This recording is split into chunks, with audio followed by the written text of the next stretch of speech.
عمران نے کہا تو جوزف نے بڑی سعادت مندی سے اس بات میں سر ہلا دیا۔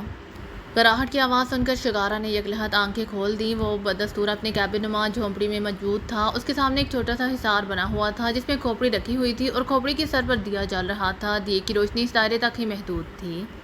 باقی کیبن میں اندھیرا طاری تھا۔ کون ہے؟ شگارا نے دروازے کی جانب دیکھتے ہوئے تیز آواز میں پوچھا۔ بوپت باہر سے گراہٹ بھری آواز سنائی دی۔ آ جاؤ، شگارا نے کہا تو اسی لمحے تیز زناٹے دار آواز سنائی دی اور شگارا کے سامنے دھواں سا پھیلتا چلا گیا اور پھر دیکھتے ہی دیکھتے اس دھویں نے ایک سفید بالوں والی بھیانک مخلوق کا روپ دھار لیا جو انسان جیسی دکھائی دے رہی تھی۔ کیا ہوا؟ کیا تم مجھے اس لڑکی اور اس کے ساتھیوں کو ہلاک کرنے کی خوشخبری سنانے کے لیے آئے ہو جس کے لیے تم پاکیزہ گئے تھے؟ شگارا نے بوپت کی جانب غور سے دیکھتے ہوئے پوچھا۔ نہیں شگارا، ابھی تمہارے لیے میں ایسی کوئی خوشخبری نہیں لایا ہوں، بوپت نے جواب دیا۔ کیوں؟ کیا تم ابھی بھی انہیں ہلاک کرنے کے لیے پاکیزہ نہیں گئے؟ شگارا نے چونک کر پوچھا۔ میں پاکیزہ سے ہی آ رہا ہوں لیکن ابھی میں نے انہیں ہلاک نہیں کیا، بوپت نے کہا۔ کیوں؟ کیا تم انہیں ڈھونڈنے میں ناکام رہے ہو یا کیا کوئی اور بات ہے؟ شگارا نے پوچھا۔ میں نے انہیں ڈھونڈ لیا تھا شگارا، سب سے پہلے میں اس لڑکی کو ہلاک کرنا چاہتا تھا جس کے سائے پر کٹانگا دیوی کا قبضہ ہے۔ وہ لڑکی مجھے بڑے سے ایک مکان میں اکیلی مل گئی تھی۔ وہ ایک کمرے میں موجود تھی۔ جب میں اس کے سامنے گیا تو میں نے اس پر ایک عمل کر کے اسے بے ہوش کر دیا تھا۔ پھر میں کلہاڑا لے کر اس کی طرف بڑھا کہ ایک ہی وار میں اس کا سر میں اس کے تن سے جدا کر دوں۔ ابھی میں نے لڑکی کا سر اڑانے کے لیے کلہاڑا اٹھایا ہی تھا کہ اسی لمحے دروازہ ٹوٹا اور دو شخص اندر آ گئے۔ ان میں سے ایک کے سر پر تیز روشنی تھی۔ اس روشنی کو دیکھ کر میں گھبرا گیا اور فوراً وہاں سے بھاگ اٹھا۔ اگر میں وہاں سے نہ بھاگتا تو وہ روشنی یا تو مجھے جلا دیتی یا پھر اندھا کر دیتی، بوپت نے کہا۔ اس کی بات سن کر شگارا کی تیوریوں پر بال آ گئے تھے۔ کون تھے وہ دونوں؟ شگارا نے گراہٹ بھرے لہجے میں پوچھا۔ ان میں ایک تو مکاشو خاندان کا شہزادہ تھا جس کے سر پر عظیم وش ڈاکٹروں کا ہاتھ ہے اور دوسرا وہی شخص تھا جس نے کٹانگا دیوی کو فنا کرنے کے لیے سارا جال پھیلایا تھا۔ اس شخص کے ساتھ بہت سی روشنی کی طاقتیں موجود تھیں جن کی وجہ سے میں انہیں فنا نہیں کر سکتا تھا، بوپت نے کہا۔ عمران؟ کیا وہ عمران تھا؟ شگارا نے ہونٹ سکوڑتے ہوئے کہا۔ ہاں شگارا، وہ پاکیزگی کے حصار میں تھا اور ایسے انسان کی طرف میں آنکھ بھر کر بھی نہیں دیکھ سکتا تھا، بوپت نے لرزتے ہوئے کہا۔ تو تم مکاشو شہزادے اور عمران کے اچانک وہاں پہنچنے کی وجہ سے اس لڑکی کو ہلاک نہ کر سکے؟ شگارا نے گراہٹ بھرے لہجے میں کہا۔ ہاں، میری یہ کوشش ناکام ہو گئی ہے، بوپت نے اپنی ناکامی کا اعتراف کرتے ہوئے کہا۔ یہ تو بہت غلط ہوا ہے، تم تو ایسے کسی بھی شخص کے نزدیک نہیں جا سکتے جو پاکیزگی کے حصار میں ہو، اس طرح تو تم نہ اس لڑکی کو ہلاک کر سکتے ہو اور نہ عمران اور اس کے دوسرے ساتھیوں کو، شگارا نے کہا۔ ہاں یہ درست ہے، میں پاکیزگی کے حصار میں موجود کسی بھی انسان کے نزدیک جانے کی غلطی نہیں کر سکتا ورنہ وہ غلطی مجھ پر ہی بھاری پڑ جائے گی، بوپت نے اسی انداز میں کہا۔ تو پھر تم اس لڑکی اور اس عمران کو کیسے ہلاک کرو گے؟ اگر ہم نے جلد سے جلد یہ کام نہ کیا تو کٹانگا دیوی اس لڑکی کو ہلاک کر کے اس کے جسم میں داخل ہو جائے گی۔ کٹانگا دیوی کو ایک بار اس لڑکی کا جسم مل گیا تو پھر اسے کسی بھی صورت میں مسخر نہیں کر سکوں گا، شگارا نے کہا۔ تو تم بتاؤ میں کیا کروں؟ میرے پاس تو کوئی ایسا طریقہ نہیں ہے کہ میں ان کا پاکیزہ حصار توڑ کر انہیں ہلاک کر سکوں، اگر تم کسی پاکیزہ طریقے سے ان کا حصار ختم کر سکتے ہو تو ایسا کر دو، پھر میں انہیں ہلاک کرنے میں ایک لمحے کی بھی دیر نہیں لگاؤں گا، بوپت نے کہا۔ اس کے لیے مجھے کچھ سوچنا پڑے گا، شگارا نے کہا۔ تو سوچو، تم مہا پجاری ہو اور مہا پجاری کے لیے بھی کوئی شیطانی کام ناممکن نہیں ہوتا، بوپت نے کہا۔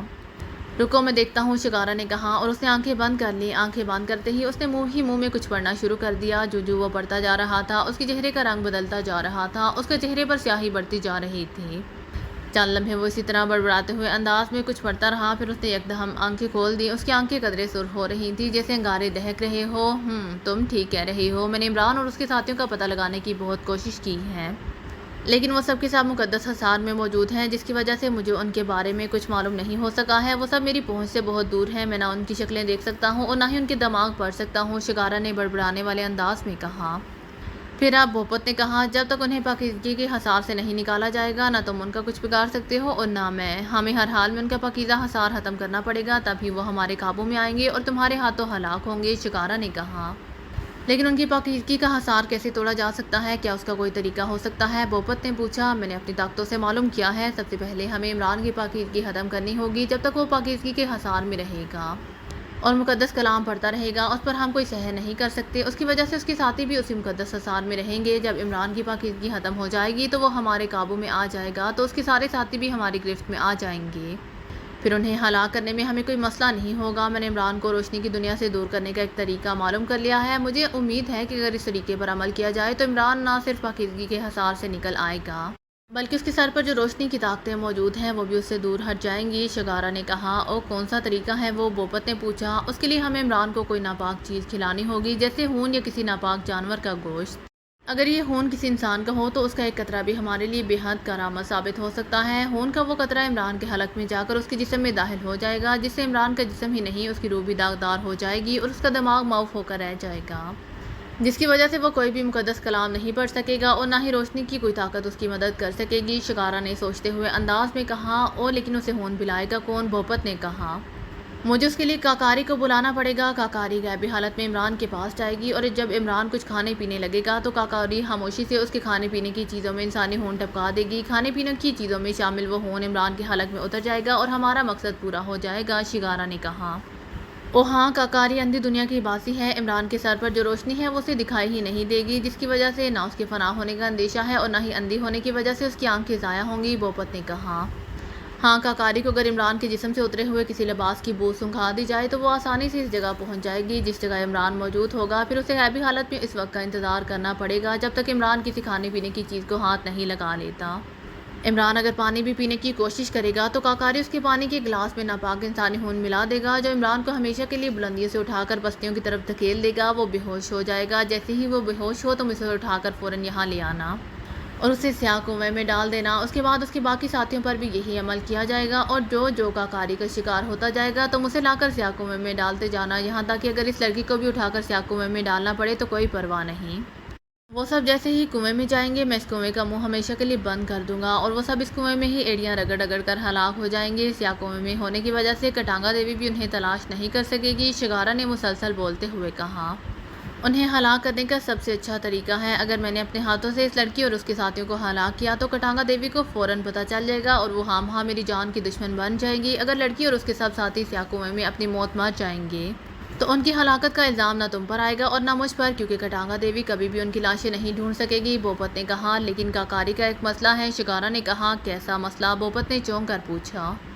کاکاری ایک ایسی شیطانی ذریعت ہے جس کی طاقتیں انہی جنگلوں تک محدود ہیں۔ وہ ان جنگلوں میں رہ کر سب کچھ کر سکتی ہے لیکن وہ ان جنگلوں سے باہر کی دنیا میں نہیں جا سکتی، اسی لیے کاکاری صرف اسی صورت میں یہ کام کر سکتی ہے جب عمران اور اس کے ساتھی کسی طرح ان جنگلوں میں آ جائیں۔ شگارا نے کہا، او تو کیا ہمیں اس وقت تک انتظار کرنا پڑے گا جب تک وہ سب افریقہ کے جنگلوں میں نہیں آ جاتے؟ بھوپت نے چونکتے ہوئے کہا، ہاں، اس کے لیے ہمیں انتظار کرنا ہوگا۔ شگارا نے کہا، لیکن وہ اگر ان جنگلوں میں نہ آئے تو؟ بھوپت نے کہا، وہ یہاں ضرور آئیں گے، نہ آئے تو میں انہیں یہاں آنے پر مجبور کر دوں گا۔ شگارا نے گراہٹ بھرے لہجے میں پوچھا، وہ کیسے؟ بھوپت نے جیسے حیران ہو کر پوچھا تو شگارا اسے وہ ترکیب بتانے لگا جس پر عمل کرنے سے عمران اور اس کے ساتھی افریقہ کے پراسرار اور گھنے جنگلوں میں نہ چاہتے ہوئے بھی دوڑے چلے آ سکتے تھے۔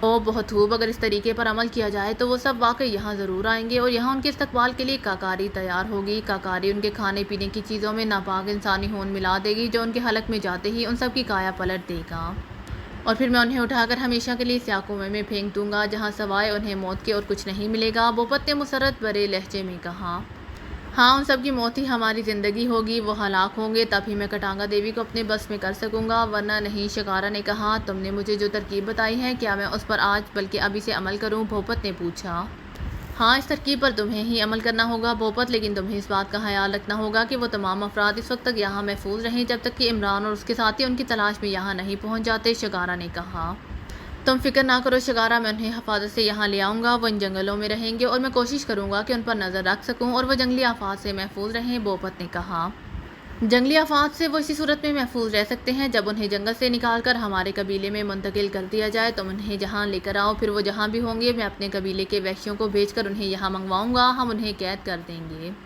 اور یہ خبر بھی کسی ذریعے سے عمران اور اس کے ساتھیوں تک پہنچا دی جائے گی کہ جن افراد کو وہ افریقہ کے گھنے اور پراسرار جنگلوں میں تلاش کرنے آ رہے ہیں وہ شگارا قبیلے کی قید میں ہیں۔ شگارا نے کہا، میں سمجھ گیا ہوں، اب میں جاؤں تاکہ جلد سے جلد انہیں یہاں لا سکوں جن کے پیچھے وہ سب افراد یہاں آنے پر مجبور ہو سکتے ہیں جو کٹانگا دیوی کے دشمن ہیں۔ بھوپت نے کہا، ہاں جاؤ، اب مجھے اس معاملے میں کوئی بری خبر نہ سنانا، میں بہرحال ہر حال میں تم سے کامیابی کی خبر ہی سننا چاہتا ہوں۔ شگارا نے کہا، تم بے فکر رہو، مجھے اب کوئی ناکامی نہیں ہوگی، تم اس وقت تک کاکاری کو بلا کر اسے سمجھا دو کہ اسے کیا کرنا ہے۔ بھوپت نے کہا، ٹھیک ہے، میں کاکاری کو بلا لیتا ہوں، جاؤ تم۔ شگارا نے کہا تو بھوپت سر ہلا کر دھوئیں میں تبدیل ہوا اور پھر دھواں ہوا میں تحلیل ہوتا چلا گیا۔ پھر تقریباً 2 گھنٹوں کے بعد وہ واپس آ گیا۔ اس نے آتے ہی شگارا کو بتانا شروع کر دیا کہ اس نے اپنے ذمے کے تمام کام مکمل کر لیے ہیں۔ اس کی بات سن کر شگارا مطمئن ہو گیا۔ جوزف کا چہرہ انتہائی سوجا سوجا سا دکھائی دے رہا تھا اور اس کی آنکھیں اس قدر سرخ ہو رہی تھیں جیسے اس کے جسم کا سارا خون سمٹ کر اس کی آنکھوں میں اتر آیا ہو۔ وہ لڑکھڑاتے ہوئے قدموں سے اس کمرے میں داخل ہوا تھا جہاں عمران اور باقی سب موجود تھے۔ بب بب باس، جوزف نے دروازے سے کمرے میں داخل ہوتے ہوئے کہا تو اس کی آواز سن کر وہ سب چونک پڑے۔ ارے جوزف، تمہیں کیا ہوا؟ عمران نے جوزف کی بگڑی ہوئی حالت دیکھ کر کہا اور تیزی سے جوزف کی طرف لپکا۔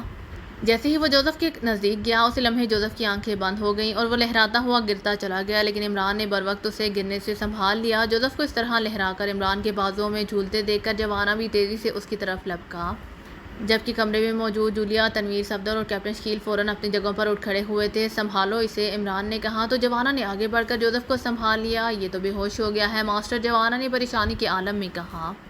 ہاں، یہ انتہائی سخت عمل کر کے آیا ہے، لگتا ہے اس عمل نے اس کے دل و دماغ پر گہرا اثر ڈالا ہے جس کی وجہ سے یہ بے ہوش ہو گیا ہے، اسے بستر پر جا کر لٹا دو، عمران نے کہا تو جوانا نے اس بات میں سر ہلا دیا اور جوزف کو اٹھا کر وہ اسی پلنگ کی طرف آیا جس پر وہ پہلے جولیا پڑی ہوئی تھی۔ جوانا نے جوزف کو احتیاط کے ساتھ پلنگ پر لٹا دیا۔ کیا ہوا ہے اسے؟ صفدر نے جوزف کی طرف دیکھتے ہوئے عمران سے مخاطب ہو کر پوچھا۔ کچھ نہیں، ذہنی دباؤ کا شکار ہے، تھوڑی دیر آرام کرے گا تو خود ہی ٹھیک ہو جائے گا، عمران نے جوزف کا چہرہ دیکھتے ہوئے اطمینان بھرے لہجے میں جواب دیا۔ کب تک ہوش آ جائے گا اسے؟ جولیا نے پوچھا۔ 10-15 منٹ لگیں گے، عمران نے کہا۔ آپ کا کیا خیال ہے، اس نے وہ سب کچھ معلوم کر لیا ہوگا جو آپ اس سے معلوم کرانا چاہتے تھے؟ کیپٹن شکیل نے پوچھا۔ ہاں، اسی لیے تو اس کی حالت ایسی ہوئی ہے، لگتا ہے لاہوشہ کی روح سے بات کرنے کے لیے اس نے بہت زیادہ ذہنی جنگ لڑی ہے۔ اس کے چہرے پر مجھے سکون نظر آ رہا ہے، جو اس بات کا غماز ہے کہ یہ لاہوشہ کی روح سے جو معلوم کرنا چاہتا تھا وہ اس نے معلوم کر لیا ہے، عمران نے کہا۔ اسی لمحے عمران کے سیل فون کی گھنٹی بج اٹھی۔ عمران نے چونک کر جیب میں ہاتھ ڈالا اور سیل فون نکال لیا۔ سیل فون پر X2 کا نام ڈسپلے ہو رہا تھا۔ ارے باپ رے، چیف کی کال ہے، میں اسے کال کرنا بھول گیا تھا، اس نے تنگ آ کر دوبارہ کال کی ہے، اب اپنے غصے کا سارا ملبہ مجھ پر گرا دینا ہے، عمران نے جان بوجھ کر بوکھلائے ہوئے لہجے میں کہا۔ تو تم پہلے ہی سن لیتے چیف کی بات، تمہیں کس نے کہا تھا کہ چیف کو اس طرح نظر انداز کرو؟ جولیا نے مسکرا کر کہا۔ مم، مجھے تو چیف سے بات کرنے کے خیال سے ہی خوف آ رہا ہے، میں تو کہتا ہوں کہ میری جگہ چیف کو تم اٹینڈ کر لو، چیف میرا پوچھے تو کہہ دینا کہ میں اپنا سیل فون دے کر تمہیں ہنی مون منانے کے لیے کوہ ہمالیہ پر گیا ہوں، عمران نے بڑی مسکین سی صورت بناتے ہوئے کہا۔ چیف نے پوچھا کہ کس کے ساتھ ہنی مون پر گئے ہو تو کس کا نام بتاؤں؟ جولیا نے خلاف توقع مسکراتے ہوئے کہا۔ کہہ دینا کہ تمہیں ساتھ لے جانے کا پروگرام تھا، لیکن چونکہ ابھی شادی نہیں ہوئی ہے اسی لیے میں اکیلا ہی چلا گیا ہوں، عمران بلا کہاں باز آنے والا تھا، اس کی بات سن کر جولیا بنا کر رہ گئی، تنویر بھی اسے غصے سے دیکھنے لگا، جبکہ باقی سب کے ہونٹوں پر مسکراہٹیں ابھر آئی تھیں۔ خود ہی بات کرو اپنے چیف سے، میں کیوں ہاں جلتی آگ میں ہاتھ ڈال کر اپنے ہاتھ جلاؤں؟ جولیا نے چونک کر کہا۔ جلتی آگ، یہ ریمارکس تم نے چیف کے لیے دیے ہیں نا کہ وہ آگ کا گولا ہے اور جو اس سے بات کرے گا وہ جل کر راکھ ہو جائے گا، عمران نے کہا۔ مجھے نہیں پتا، تم بات کرو چیف سے، جولیا نے سر جھٹک کر کہا۔ مجھے نہیں پتا، تم کرو بات چیف سے، جولیا نے سر جھٹک کر کہا۔ کہو تو چیف سے تمہارے اور اپنے رشتے کی بات کر لوں، اب تو کوئی درمیان میں غیر آئینی شک باقی نہیں رہی ہے، اللہ بھلا کرے سر سلطان کا، جنہوں نے چیف سے دھڑلے سے ٹکر لے لی ہے اور پرائم منسٹر سے ایگزیکٹو آرڈر پاس کرا کر وہ تم سب کی زنجیریں کٹوا دی ہیں کہ جب تک تم سیکرٹ سروس میں رہو گے اس وقت تک نہ کوئی شادی کر سکتا ہے اور نہ ہی کوئی آبادی بڑھا سکتا ہے، عمران نے مسکراتے ہوئے کہا۔ چیف سے بات کرو، چیف کا فون اٹینڈ کرنے میں تم جتنا وقت لگاؤ گے چیف کا اتنا زیادہ پارا چڑھتا جائے گا، جولیا نے منہ بنا کر کہا۔ ارے باپ رے، یہ تم نے پہلے کیوں نہیں بتایا؟ عمران نے بوکھلا کر کہا، ساتھ ہی اس نے سیل فون کا کال ریسیو کرنے والا بٹن پریس کر کے سیل فون آن کیا اور ساتھ ہی لاؤڈر کا بٹن بھی آن کر دیا تاکہ اس کی اور X2 کی باتیں اس کے ساتھی آسانی سے سن سکیں۔ یس علی عمران، بندہ نادان، پاندان، روشن دان اور جس میں دان لگتے ہیں وہ سب مل کر اکیلا ہی بول رہا ہوں، عمران نے اپنے مخصوص انداز میں کہا۔ تم نے ابھی تک مجھے کال کیوں نہیں کی؟ دوسری طرف سے X2 کی گراہٹ بھری آواز سنائی دی۔ مم، میرے سیل فون میں بیلنس نہیں تھا چیف، میں سوچ رہا تھا کہ میں آپ سے بیلنس حاصل کرنے کے لیے ایک درخواست لکھ کر دست بدستہ آپ کی خدمت میں پیش کروں، جب آپ میری درخواست قبول کر لیں اور مجھے بیلنس مرحمت فرما دیں گے تو اب ہی میں آپ کو کال کروں گا، عمران نے کہا۔ تو وہ سب مسکرا دیے۔ تم جانتے ہو کہ میں نے تم سے کس قدر اہم بات کرنی تھی اور تم میری کال سننے کے لیے ہی تیار نہیں تھے، کیوں؟ X2 نے انتہائی سخت لہجے میں کہا۔ میں نے کب کہا تھا چیف کہ میں آپ کی کال نہیں سننا چاہتا؟ میں نے جوانا سے کہا تھا کہ میں آپ کو خود کال کر لوں گا، میں نے تو یہ تو کہہ دیا تھا، لیکن جب میں آپ کو کال کرنے لگا تب مجھے پتہ چلا کہ واقعی میرے سیل فون کا بیلنس ختم ہو چکا ہے، میں اپنا سیل فون اکثر فلیٹ میں بھول جاتا ہوں جس کا سلیمان فائدہ اٹھاتا ہے اور یا تو وہ اپنی محبوباؤں کو لمبی کالیں کرنا شروع کر دیتا ہے یا پھر میرا بیلنس چپکے سے اپنے سیل فون میں ٹرانسفر کر دیتا ہے، عمران بلا آسانی سے کہاں باز آنے والا تھا۔ فضول باتیں بند کرو اور سنو، X2 نے کرخت لہجے میں کہا۔ یس چیف، میں آپ کی فضول باتیں سننے کے لیے ہمہ تن خرگوش، مم، میرا مطلب ہے کہ ہمہ تن مدہوش، ارے یہ بھی نہیں، وہ عمران نے اسی انداز میں کہا اور دوسری طرف سے X2 کی گراہٹ بھری آوازیں سنائی دینے لگیں۔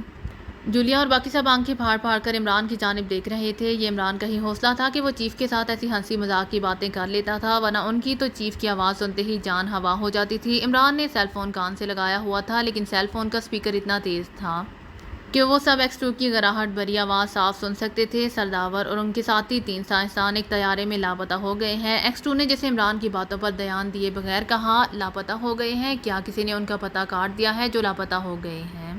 عمران نے حیرت بھرے لہجے میں کہا۔ سرداور اپنے 3 ساتھی سائنسدانوں کے ساتھ چند روز قبل کرائمیا ایک سائنسی کانفرنس میں شامل ہونے کے لیے گئے تھے۔ آج ان کی واپسی تھی۔ وہ ایک چارٹر طیارے میں اپنے ساتھیوں کے ساتھ سوار تھے۔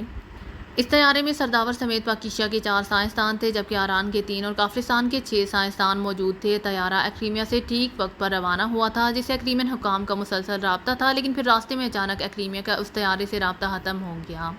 انہوں نے پائلٹ سے رابطہ کرنے کی بے حد کوشش کی، لیکن وہ کامیاب نہیں ہو سکے تھے۔ البتہ وہ طیارے کو سیٹلائٹ راڈار پر چیک کر رہے تھے۔ راڈار پر انہیں طیارہ صحیح سمت میں اور صحیح رفتار پر جاتا دکھائی دے رہا تھا، لیکن پھر اچانک طیارہ اپنے روٹ سے ہٹ گیا۔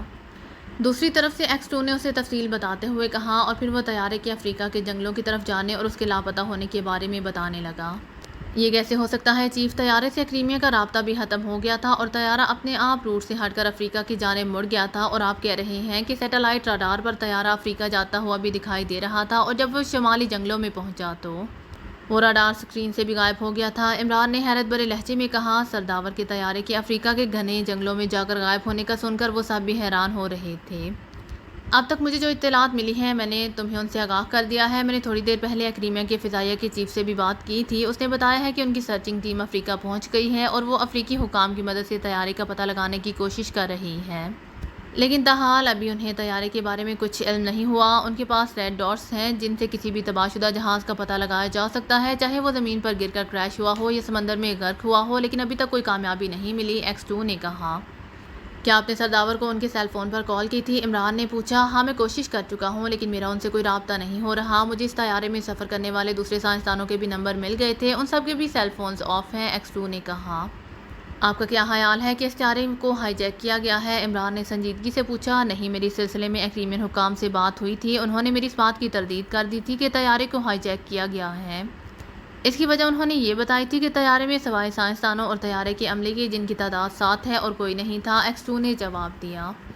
ان 7 افراد کے روپ میں بھی تو کوئی ہائی جیکر شامل ہو سکتا ہے۔ میرا مطلب میک اپ سے ہے، عمران نے کہا۔ نہیں، میرے خیال میں کرائمین حکام نے سچ کہا تھا، طیارہ ہائی جیک کرنے کا کوئی خطرہ دکھائی نہیں دیتا۔ اب طیارے میں ایسے آلات لگائے جا چکے ہیں کہ جیسے ہی طیارے میں ہائی جیکروں کے ہونے کا علم ہوتا ہے، طیارے میں موجود پائلٹ سمیت عام مسافر بھی سیٹوں کے نیچے لگے ہوئے بٹن پریس کر کے کنٹرول ٹاور کو یہ کوشچن دے سکتے ہیں کہ ان کا طیارہ ہائی جیک ہو گیا ہے اور طیارے میں ہائی جیکر موجود ہیں، ایکس-2 نے کہا۔ تو پھر طیارے سے رابطہ کیوں ختم ہوا تھا اور وہ اپنے روٹ سے ہٹ کر خود بخود افریقہ کیوں چلا گیا تھا؟ عمران نے حیران ہوتے ہوئے پوچھا۔ اسی بات کو تو پتہ چلانا ہے۔ کرائمین حکام کے مطابق انہوں نے سیٹلائٹ راڈار پر طیارے کو آخری لمحوں میں جنگلوں کے اوپر پرواز کرتے دیکھا تھا۔ جیسے ہی وہ جنگلوں پر پہنچا، اسی لمحے ان کے راڈار سے طیارہ غائب ہو گیا۔